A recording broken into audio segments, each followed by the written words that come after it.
जोहार, मैं Amit Kumar Tiwari capital civil services के यूट्यूब प्लेटफॉर्म पे आपका स्वागत करता हूं।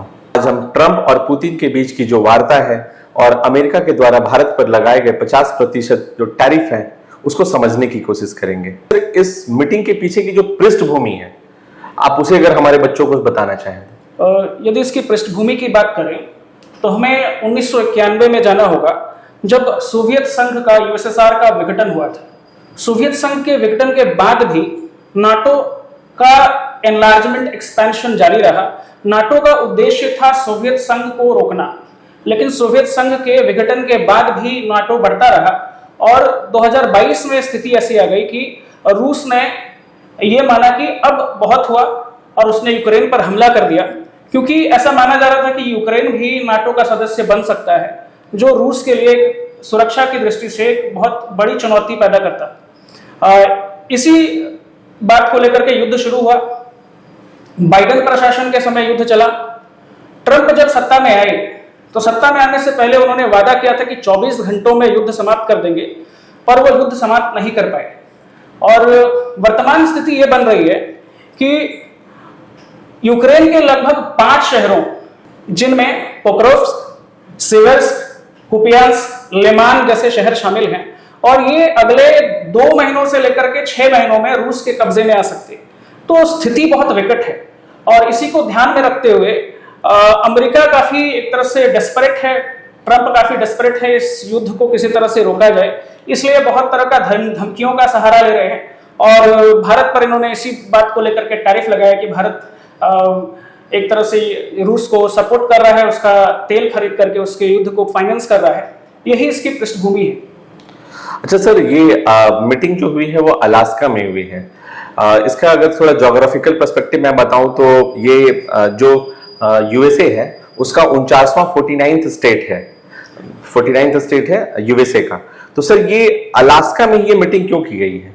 अगर ज्योग्राफिकली देखें तो व्हाइट हाउस जो एक तरह से अमेरिकी राष्ट्रपति का कार्यालय है और क्रेमलिन जो रूस के राष्ट्रपति का कार्यालय है, उससे लगभग बराबर दूरी पर ही है। इसके पीछे दूसरा कारण यह भी है कि इस मीटिंग को किसी और देश में करवा पाना थोड़ा मुश्किल था, क्योंकि व्लादिमीर पुतिन पर एक अरेस्ट वारंट जारी किया गया है इंटरनेशनल क्रिमिनल कोर्ट के द्वारा। ये 2023 में जारी था और इसी अरेस्ट वारंट को लेकर के अमेरिका ने कहा था कि पुतिन को भारत के G20 समिट में नहीं बुलाया जाए, जो 2023 में हुआ था। लेकिन अभी स्थिति ये हो गई कि अमेरिका के राष्ट्रपति खुद पुतिन का स्वागत कर रहे हैं रेड कारपेट बिछा करके, क्योंकि अलास्का वाला वेन्यू इनको सही लगा, कहीं और अरेंज कर पाना इतना आसान नहीं था। सर अभी बहुत सारे मीडिया में या बहुत से पेपर वगैरह में हमने देखे हैं कि सर ये इसको ट्रंप का सेल्फ गोल क्यों माना जा रहा है? सर क्यों बोला जा रहा है कि ये ट्रंप ने सेल्फ गोल कर लिया? ट्रंप का सेल्फ गोल इसलिए कहा जा रहा है, देखिए 2 इसके पीछे के कारण हैं। पहला तो जो वेन्यू है वो अलास्का है और अलास्का ऐतिहासिक तौर पर रूस का पार्ट रहा है और रूस ने इसे अमेरिका को बेच दिया था। तो रूस में इसको लेकर के डिमांड शुरू हो गया कि अलास्का को वापस ले लिया जाए, अलास्का को ट्रंप से वापस मांगा जाए। दूसरा बात यह है कि बाइडेन एडमिनिस्ट्रेशन ने कोशिश की थी कि पुतिन को अलग थलग कर दिया जाए, किसी भी देश के साथ उसके साथ संबंध ना रहे, और भारत पर भी प्रेशर बनाया गया था इस बात को लेकर के। लेकिन वर्तमान स्थिति ये आ गई है कि ट्रंप एडमिनिस्ट्रेशन जो अमेरिका के राष्ट्रपति हैं वो खुद ही पुतिन का स्वागत कर रहे हैं, रेड कारपेट बिछा रहे हैं, अपने निजी कार में बिठा करके सैर करा रहे हैं। तो इन स्थितियों को देखते हुए यह माना जा रहा है कि हम ये पुतिन के लिए अपने आप में एक विक्ट्री है, एक बहुत बड़ी जीत है। जो उद्देश्य इनको अलग थलग करने का था वो उद्देश्य अब पूरा नहीं हो सकता है। इसको पुतिन की डिप्लोमैटिक विन बोला जा सकता है। हाँ, इसे पुतिन की डिप्लोमैटिक विन कहा जा सकता है, बहुत बड़ी जीत है ये। ओके, अच्छा सर ये जो अभी दोनों के बीच मीटिंग हुई है, सर इसका यूक्रेन वॉर पे अभी आपको फिलहाल क्या असर दिखता है? इस मीटिंग में कुछ बातें हुई, लेकिन कोई सीज फायर का कोई रास्ता नहीं निकल पाया है। इसमें जैसे मीडिया रिपोर्ट्स में कई सारी बातें आ रही थी, जैसे कई सारे मीडिया चैनल्स पे से कवर किया, जैसे ब्लूमबर्ग, पॉलिटिको, CNN एक्सेट्रा ने, और अलग अलग एनालिस्ट्स के हिसाब से इसका कोई आउटकम अभी तुरंत निकलता हुआ नहीं दिख रहा है। कुछ बातें हुई हैं, जैसे जो डोनबास का क्षेत्र है, विशेषकर डोनेस्क, उसमें यूक्रेन को अपनी सेना पीछे खींचनी होगी, डोनेट्स्क का क्षेत्र खाली करना होगा जो रूस 2022 से मांग रहा है, और इसके बदले रूस हो सकता है कि सुमी और खार्किव क्षेत्र में अपनी सेना को थोड़ा पीछे भेज दे। तो ये कुछ बात बन सकती है, हालांकि जेलेंस्की इसके लिए तैयार नहीं होंगे। और इसी चीजों को देखते हुए ये लग रहा है कि भविष्य में हो सकता है कि इसमें कोई शांति वार्ता आगे बढ़े, कोई सीज फायर हो जाए, या फिर यह भी हो सकता है कि रूस अपना युद्ध जारी रखे और इन 5 शहरों को कब्जा कर ले। 5 शहरों को कब्जा करने के बाद हो सकता है युद्ध रुक जाए। सर, तो ऐसा बोला जा सकता है कि ये जो मीटिंग है कि वे फॉरवर्ड, एक रास्ता मिला है कि शायद बात आगे बढ़ाना अगर हो तो यहां से आगे बातें बढ़ सकती है। बातें आगे बढ़ सकती है, लेकिन चुनौती वही है कि यूक्रेन के राष्ट्रपति जेलेंस्की अपनी जमीन छोड़ना नहीं चाहेंगे, और जो जमीन रूस ने कब्जा करके रखी है उसे वो वापस ले नहीं सकते। रूस हार नहीं सकता, यूक्रेन जीत नहीं सकता। सर, अच्छा, अभी आपने सुना होगा सर, कुछ दिन पहले ही ट्रम्प की सरकार ने भारत के ऊपर पहले 25% 25% टैरिफ लगाए, और फिर 6 या 7 तारीख को फिर अनाउंस किया कि फिर 21 डेज बाद ये और 25% बढ़ जाएगा। मतलब अगस्त के लास्ट तक भारत के ऊपर ये 50% टैरिफ हो जाएगा। तो सर, ये डिसीजन यूएसए ने क्यों लिया होगा? देखिए, यूएसए का कहना है कि भारत एक तरह से रूस से तेल खरीद रहा है और रूस के वॉर को फाइनेंस कर रहा है। लेकिन अगर वास्तविकता देखें तो भारत से ज्यादा तेल चीन खरीद रहा है। खुद यूरोप के कई सारे देश रूस से अभी तेल खरीद रहे हैं, गैस खरीद रहे हैं। अमेरिका का भी ट्रेड जारी है। वास्तव में ट्रंप जो भारत के साथ जो ट्रेड की वार्ता चल रही थी उसमें बात नहीं बनी तो उससे नाराज हैं। साथ में दूसरा कारण ये है कि वो चीन पर टैरिफ वगैरह लगा नहीं सकते। चीन पर टैरिफ लगा करके वो देख चुके हैं और वो बैकफायर कर चुका है, खास करके जब चीन ने रेयर अर्थ मिनरल्स पर रोक लगा दिया था, जो अमेरिका के इंडस्ट्रीज के लिए काफी क्रिटिकल था। इसके पीछे का एक और कारण ये भी है कि ऑपरेशन सिंदूर के टाइम में ट्रंप ने एक तरह से सारी वाहवाही लूटने की कोशिश की कि उसने सीज फायर करा दिया, और भारत सरकार ने इसे नकार दिया है। इससे वो नाराज है।